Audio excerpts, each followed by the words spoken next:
Okay, we're actually going to be talking about raspberries. Oh.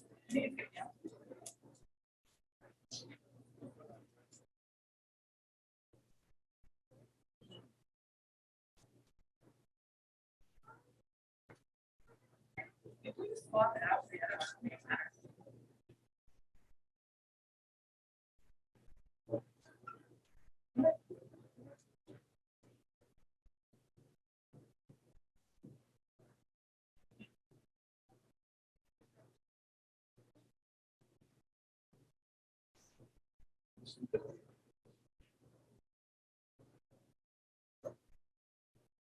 Site, I'm going to talk about raspberries.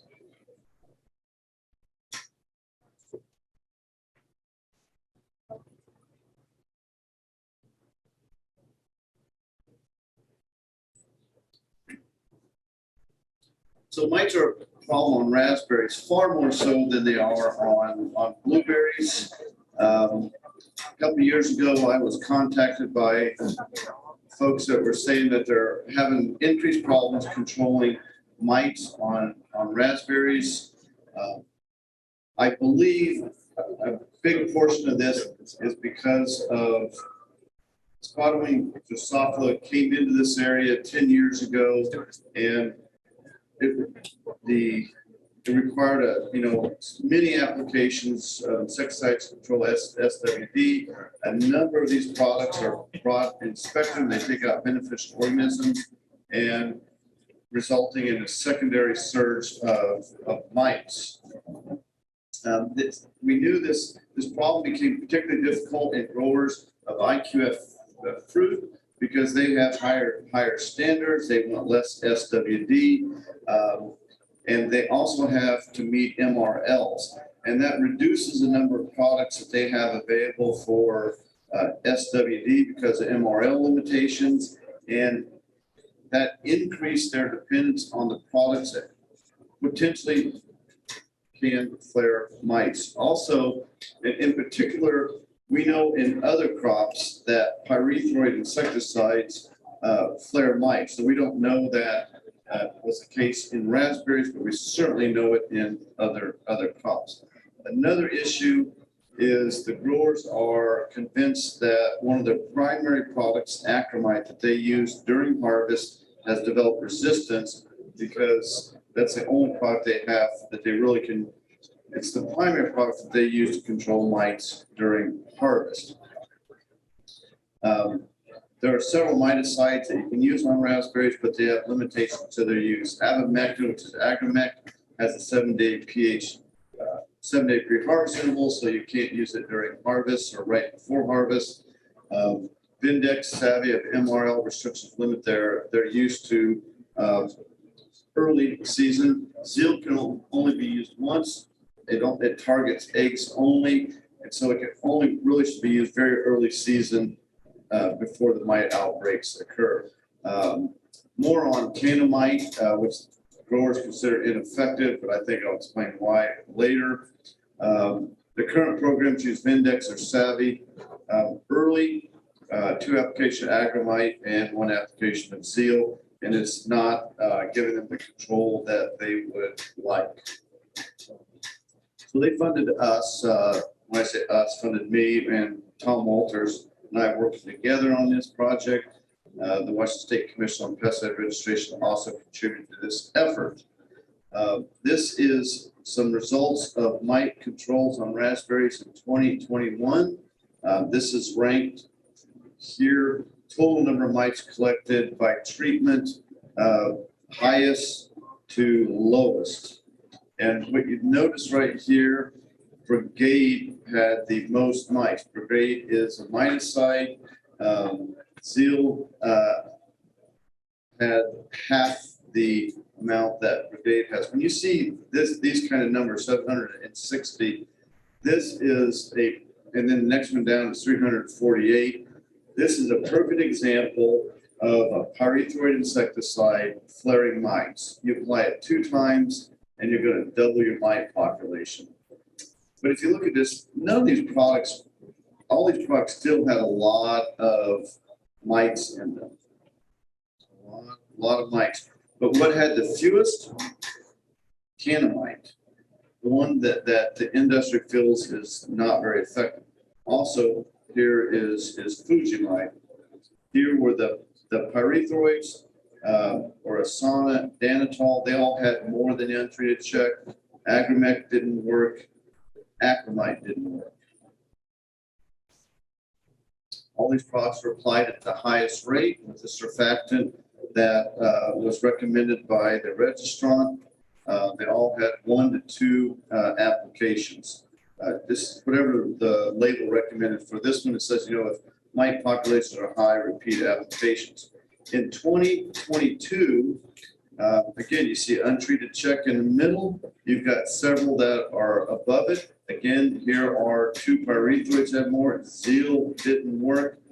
In this case, Canamite, which worked, was the best treatment, was not the best treatment. Savvy, Ace Direct, Danitol, which is a pyrethroid, all had fewer, but you did not see you still had too many aphids in this population, in this trial. So we weren't able to control mites with anything. There was a reason for it. Oh, one more. I'm also doing some work in mites in blueberries. I want to put this trial up. In this case, here's the untreated check. We've had some statistically significant differences here. But look what, okay, the worst is right here at the bottom. Here's the untreated check where we didn't do anything. And look at this, here's Brigade, significantly more than the untreated check. So here's one more example, 2 applications of Brigade, flared mites. If you use Brigade, you're gonna exacerbate your mite outbreak. Gargle 2, that's an organic product that just from Westbridge didn't pan out. Here is Savvy, Canamite, Fujimite, Acromite, Reaper, Gargo. These are organic options. So I don't know that, I don't expect to see too many mite outbreaks in organic blueberries, but if you do, Ace Direct and Gargo would be options. Here's Danitol, again, a pyrethroid that had one of the lower numbers, and Oberon, not registered on blueberries. I'm going to give a whole presentation about blueberry mite control in another talk. Our trial wasn't as successful as we'd hoped for, and there's a reason for it that is perhaps the most important point of this talk. So we had, in trying to get really good efficacy data, we failed, but we figured out 2 things. One is Brigade is the kiss of death. If you want mites, spray Brigade. If you need to use a pyrethroid, use Danitol. We worked in a commercial field. Some of these products are not registered.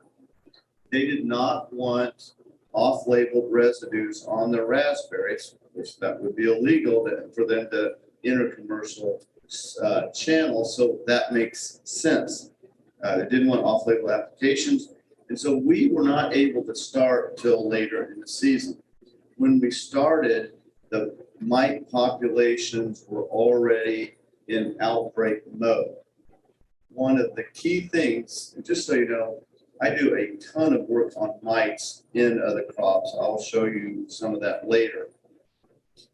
Key point about mites is you cannot control a mite outbreak. You have to start your applications prior to the outbreak. And so we were doomed to failure because we were forced to start too late. I have a proposal I will have a proposal into the Raspberry Commission, and we're going to find a grower that hopefully will donate a little bit of raspberries, or maybe we will have to buy the raspberries from them, and we have to start the application prior to the mite outbreak.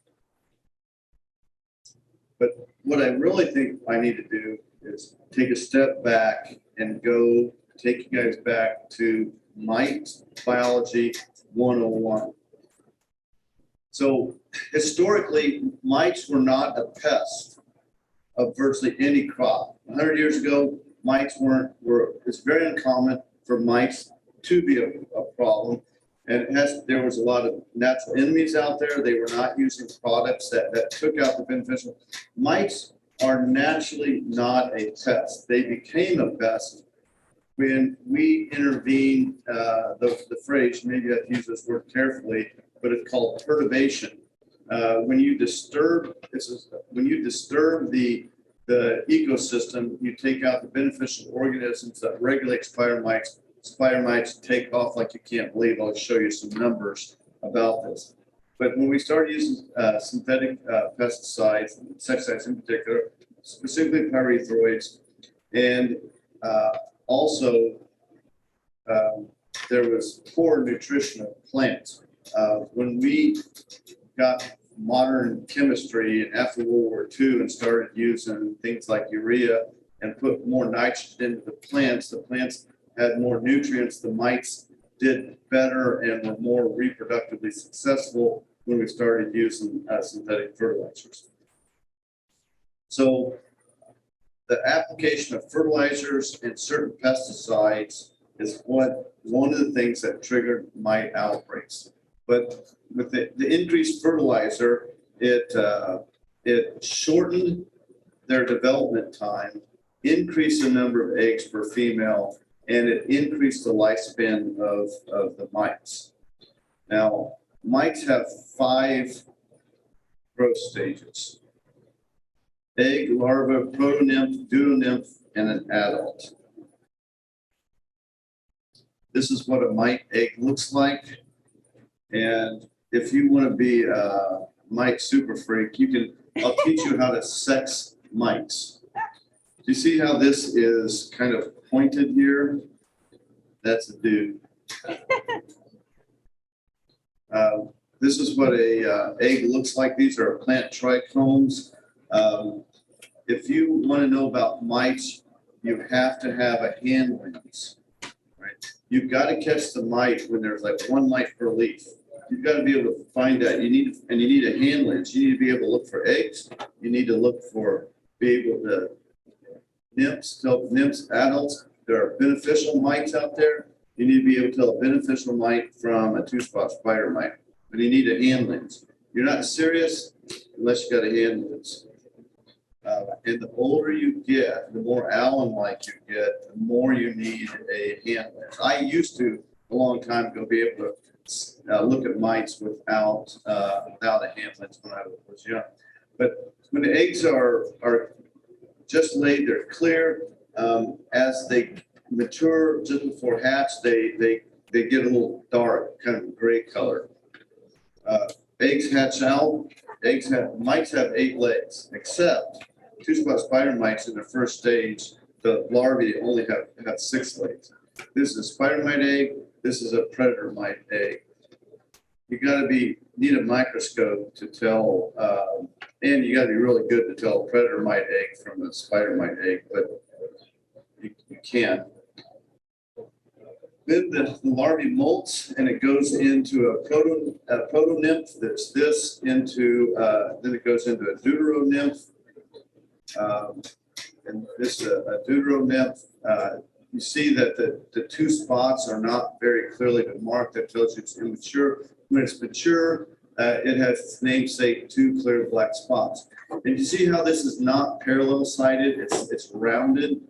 So this is a female. If it was more pointed, it would be a male. Eggs take 1 to 2 days to hatch, depending on the temperature. Males, from the time they hatch till the time they become an adult, 7 to 8 days. Again, that can vary a day or 2 by temperature. This is a very short life cycle. This is 8-9 days. It can go from an egg to ready to reproduce. Now, there's some interesting biology. I don't know how relevant it is to pest management, but it's interesting. So when they molt, they have a period where they're not active. And so what this is a picture of, this is a deutero nymph it's in its quiescent stage. It's about ready to molt into an adult. This is a male mite hanging on the female mite. Jeff Nichols, you know why? Yes, Jeff Nichols knows why. This is going to molt to the adult, and he wants first crack at the female. And so he's guarding this and protecting it from other males that will come, so it will have a chance to mate. So this is a little relative. There is some relevancy to this. This shows you another, like how fast their life cycle is. 8-9 days from the time they hatch till they're sexually mature. And this male is just waiting there to mate with a female. They don't waste any time. And I'll make it relevant. This is a quiescent female. The males will tie them down with webbing to hold them in place, to hold her in place. He will go and try and mate with another mite, come back. This one will have molted, become an adult, and will mate with the female. And this one is still partially tied down, has become an adult, and something you've never seen before, mating mites. This is the ovipositor of mite. They lay eggs. They have to have an ovipositor like spotted-winged Drosophila and other insects. That is mite ovipositor. Here we go. Female can produce between 100 and 200 eggs in her lifetime. That's primarily dictated by how long they live, longer lifespan, more eggs, and the quality of their nutrition. But here we go.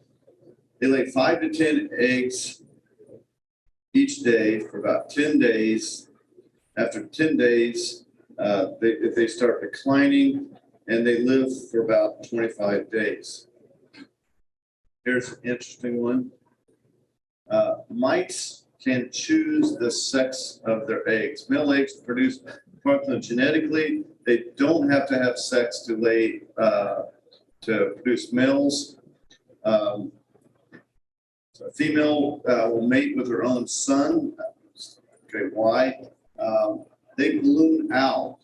They go out and disperse. A female lands. If there's no male to mate with, she will lay eggs. Those without mating, they'll become males. They mate with her. She'll mate with her son, and they're off and running with a mite outbreak. Another thing is the population is female biased. 7 out of 8 legs generally are female. So what does that do to a population explosion? Most of the time they're half male, half female. But if females are mostly laying females, the population can explode very quickly. When you put all these factors together, one female, they can lay 100 to 200. Let's say they do 150. Of those 150, 131 are females. 131 females lay 150. You go through the math, and this is why mites can be a problem. They can explode in numbers fantastically quickly. Very high numbers, very fast. You cannot control a mite outbreak 20 days in. They're just ahead of you. Hey, you're going to control 99% of them? You'll never control 99%.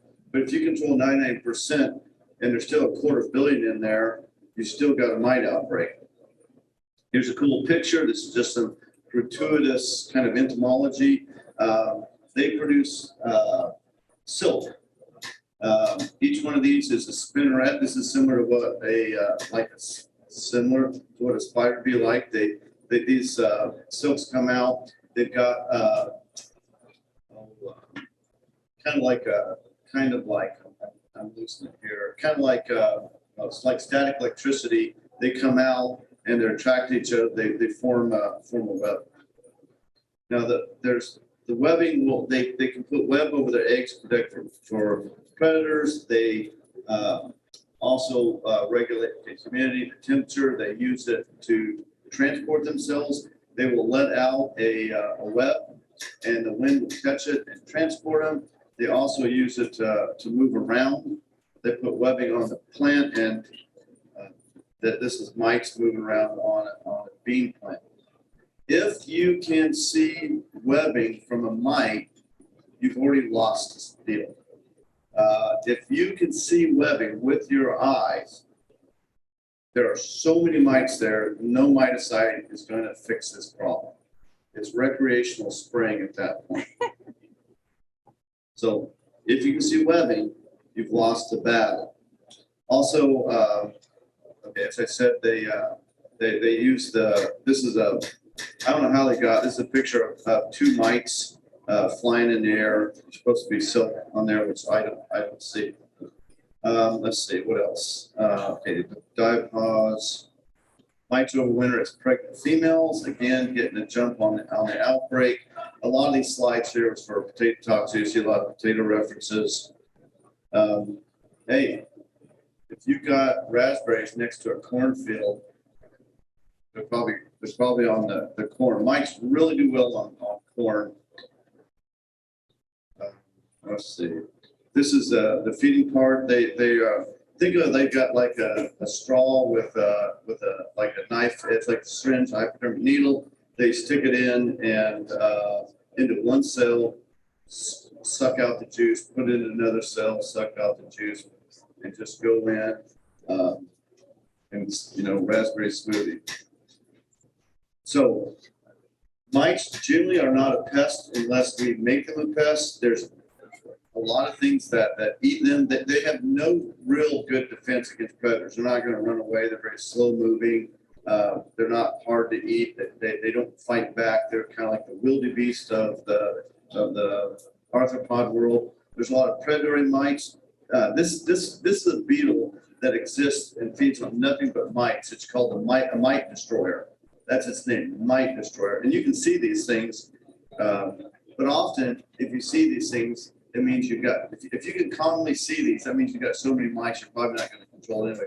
Western flower thrips is kind of interesting. Western flower thrips is a pest. It's also beneficial because it eats mites, lacewing larvae, a lot of things to take out mites.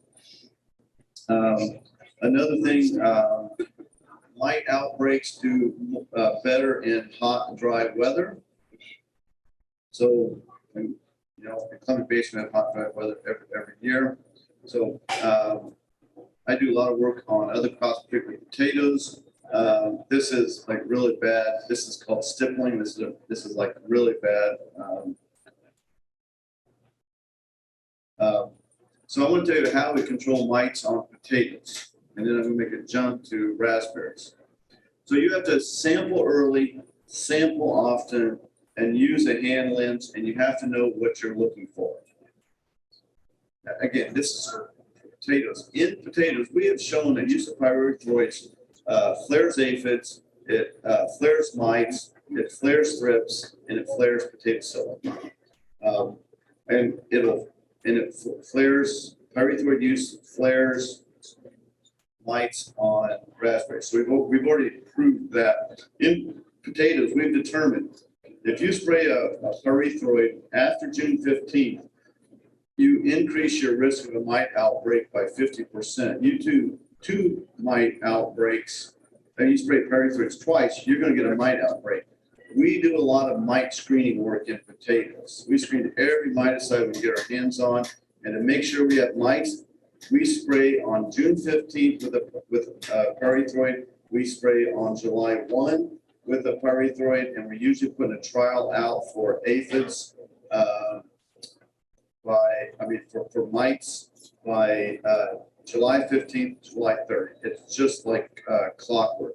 The other thing is another risk factor. Are you next over there? Are you next to field corn, sweet corn? Are you next to mint? Are you next to hops? That's a risk factor. If it's hot, if it's dry, if you're on a dusty road, next to a dusty road, your mite outbreaks often. And I don't know why that is, but it's true. And here's the other thing. Our action threshold is one mite per potato leaf. If you can find 1 2-spot spider mite per potato leaf, it is go time. And also we say don't treat after September, really probably after September 15th for most fields. because if it ends up having a mite outbreak, it's gonna take down the foliage and you're gonna desiccate your potatoes anyway.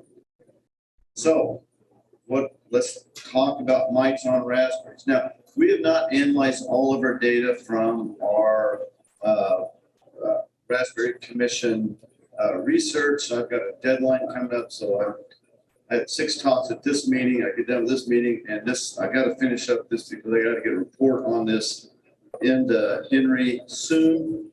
But what we did know was we were sampling fields for mites throughout the season, and we found mites the first time we went out in the field. I don't remember when we went out, but we went out in mid to early June. No, last week of May, first week of June, and we found mites. Not very high level, but we could find mites. We never were in a mite-free area. Think of, I don't know if you know how big a potato leaf is, but and if it's a compound leaf that's about that big. 1 mite per potato leaf, we say hit it.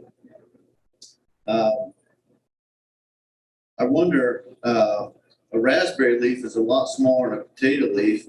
If a potato leaf is the size of 5 raspberry leaves, 1 mite per 5 raspberry leaves, you know, is that a threshold? Holy smokes, there's probably 1 mite per 5 leaves. Okay, Chad, I know you like to talk, or Kevin.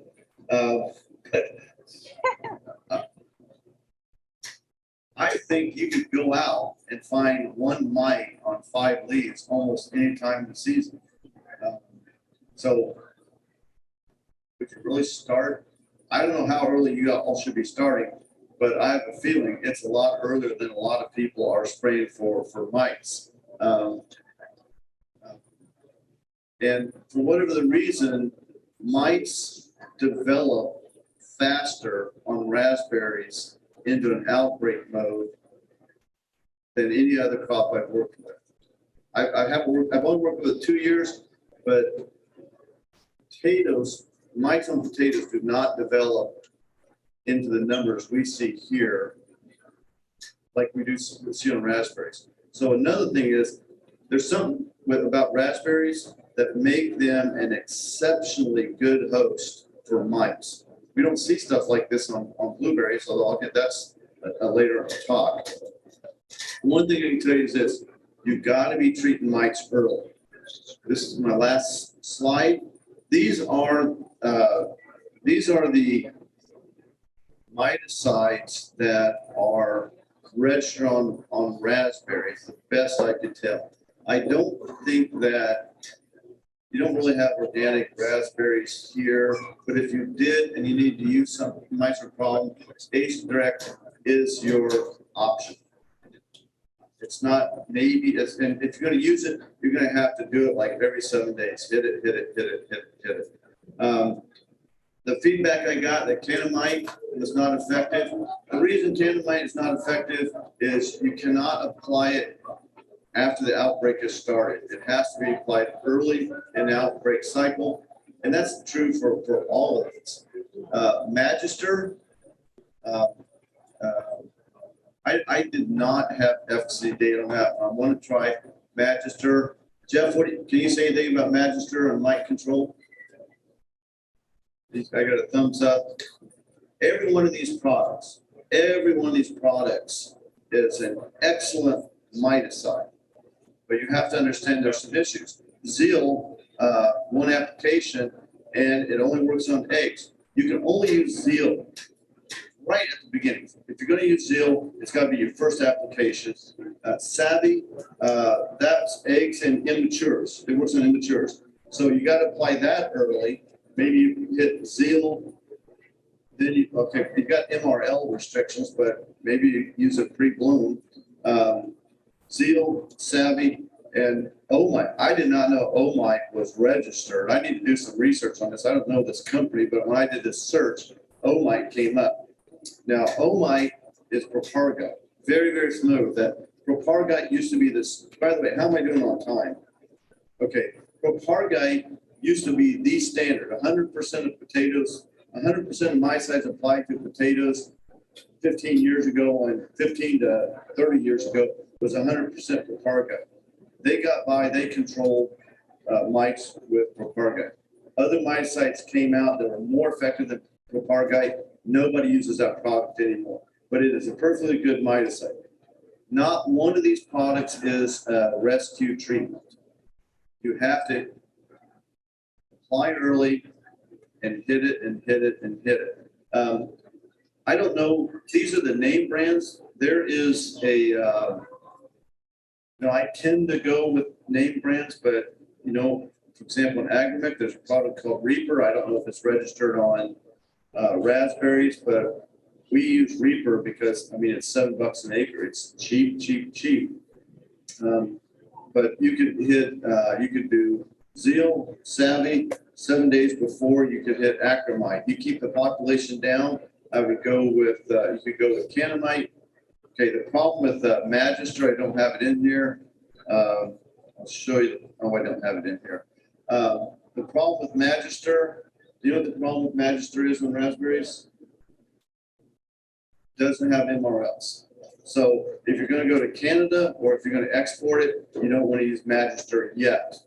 What's that? I can't hear you. Oh, Canada, you've got an MRL for Canada. Okay, well, more than the Pacific Rim. Are you giving me this time signal? No, we're good. What's that? You're good. Okay. So there are some issues with this one. Magister is new. It does have MRL issues. You can go to Canada. So if it's domestic or Canada, you can use Magister. I would encourage you to use this product. Okay, acromite. We collected acromite. We have sent samples into Washington State University.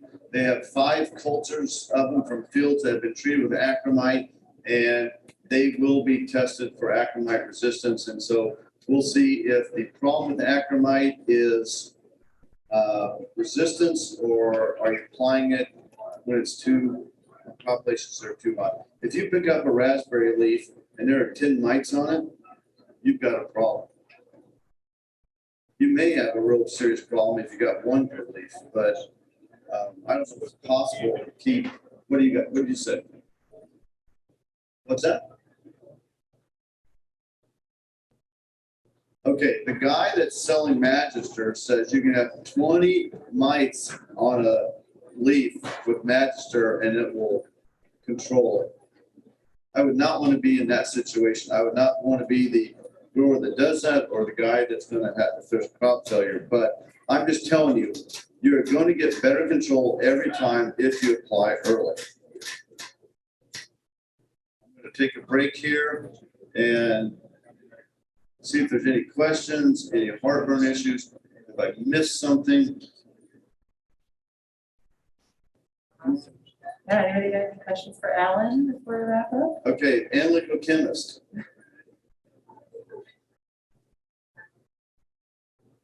What do we know about overwintering in raspberries? They overwinter happily as pregnant females in raspberries, just ready to come out and check them up in the spring.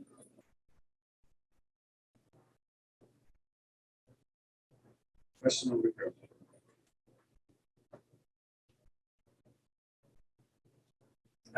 In a hot spell for strawberries, right? If you did overhead irrigation with a water gun, would that slow it down? Okay, well, overhead irrigation. I don't know the answer to that. Let me process this. The first thing I say is, so I said hot, dusty can exacerbate a mite outbreak. So putting water on could cool it, make it less dusty. I'm afraid what you're doing is that might be a failed attempt to reduce mite, and you'll buy yourself severe disease problems. I think overhead watering is a kiss of death in a berry crop. You're going to have botrytis, powdery mildew, and some other things. So as I'm thinking through that, I think that would not be a good idea.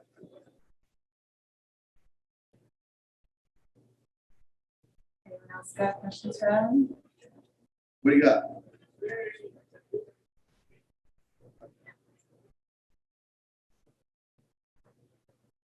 Is there any treatment that we can use for overwintering mites, like there is no leaves on? Okay, Jeff, you're shaking your head, but what about, in tree fruit, they put down mineral oil, right? They put some horticultural oils down. So in tree fruit, what's the use pattern, Jeff? Well, in tree fruit, what they're doing is they're coming out with 6 gallons of crop oil at dormant. 6 gallons of crop oil At during dormant, dormancy to take out mites and insect eggs. yeah, they're after a lot of things, but it picks up any of the emerging Okay, mites. so Dormant, to go 6 gallons is dormant, yes. to come back with 4 gallons in late dormant. So you got 10 gallons of oil out there in the stunners. Okay. So, right, I know in tree fruit, they're going after a number of things, including mites. They'll put out, okay, crop oil. And so that will take out or help take out or reduce the overwintering population. Now, having said that, there's a ton of mice every place else that will come in. But that's how you can reduce it. You know what, if I would have thought about this, I would have put that in my list. That's another option that you can do, put on a crop oil or light horticultural oil.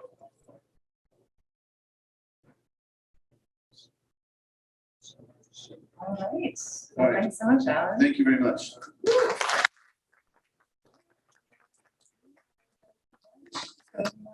Go ahead and press set sheets should be out presently at the back.